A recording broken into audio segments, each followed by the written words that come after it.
Assalamualaikum warahmatullahi wabarakatuh.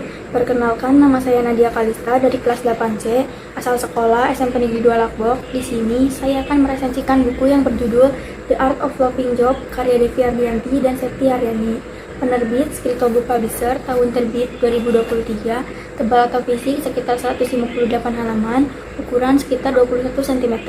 Sinopsis singkat, buku ini membahas bagaimana seseorang bisa mencintai pekerjaannya, bukan dalam arti romantis, melainkan mencintai dalam arti melakukan pekerjaan dengan sepenuh hati, menemukan makna, dan merasakan kebahagiaan di dalamnya. Penulis mengeksplorasi refleksi tentang perasaan terjebak dalam pekerjaan yang tak memuaskan, dan bagaimana menemukan atau membangun kebahagiaan melalui pemahaman nilai-nilai pribadi dan tujuan hidup. Perbedaan antara motivasi eksternal seperti gaji dan pengakuan dan motivasi internal misalnya kepuasan batin, kontribusi, dan pentingnya memupuk motivasi internal agar kerja terasa lebih bermakna.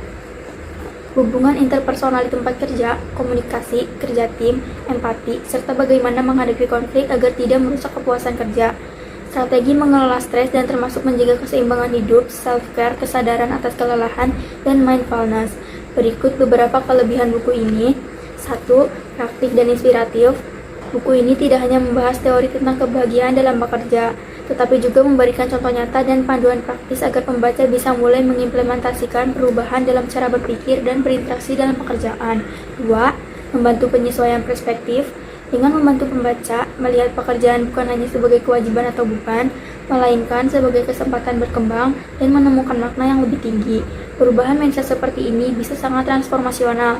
3. Mengangkat motivasi internal. Fokus pada motivasi bahwa bekerja hanya untuk imbalan luar, tapi mengenai kepuasan batin, rasa berguna, dan kontribusi. Aspek yang sering diabaikan, tapi krusial dalam menjaga kebahagiaan kerja. 4. Isu kesehatan mental diperhatikan. Dengan memasukkan masalah stres, self-care, buku ini relevan dengan kondisi yang bekerja saat ini yang mengalami beban mental dan emosional di tempat kerja. Dan kekurangan buku ini adalah 1.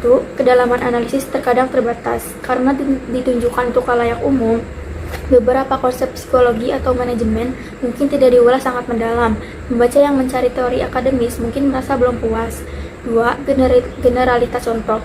Contoh dan studi kasus yang digunakan terkadang agak umum atau generik, mungkin kurang banyak contoh situasi yang sangat spesifik tergantung jenis pekerjaan, industri, budaya, kerja tertentu, yang bisa memberikan gambaran lebih jauh.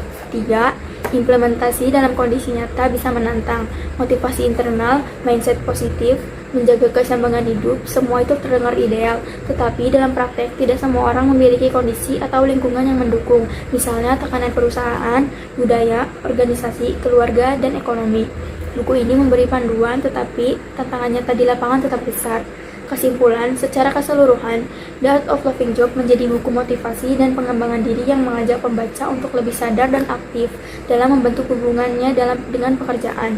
Buku ini cocok untuk siapapun yang merasa pekerjaannya tidak memuaskan, jenuh, atau tertekan. Mereka yang ingin menemukan makna atau tujuan hidup melalui karya atau pekerjaan. Mereka yang ingin meningkatkan kepuasan kerja dan kesejahteraan emosionalnya.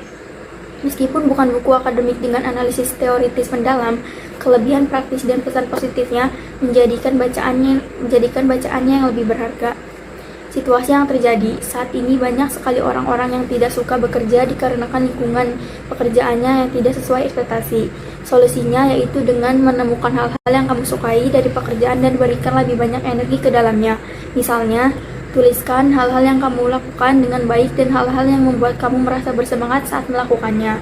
Bagaimana cara penerapan teknologinya? Yaitu menggunakan email, chat, atau platform kolaborasi untuk berkomunikasi dengan rekan kerja dan atasan, sehingga kamu dapat kerja lebih efektif dan efisien. Demikian hasil resensi buku kami. Mohon maaf bila ada kesalahan kata. Wassalamualaikum warahmatullahi wabarakatuh.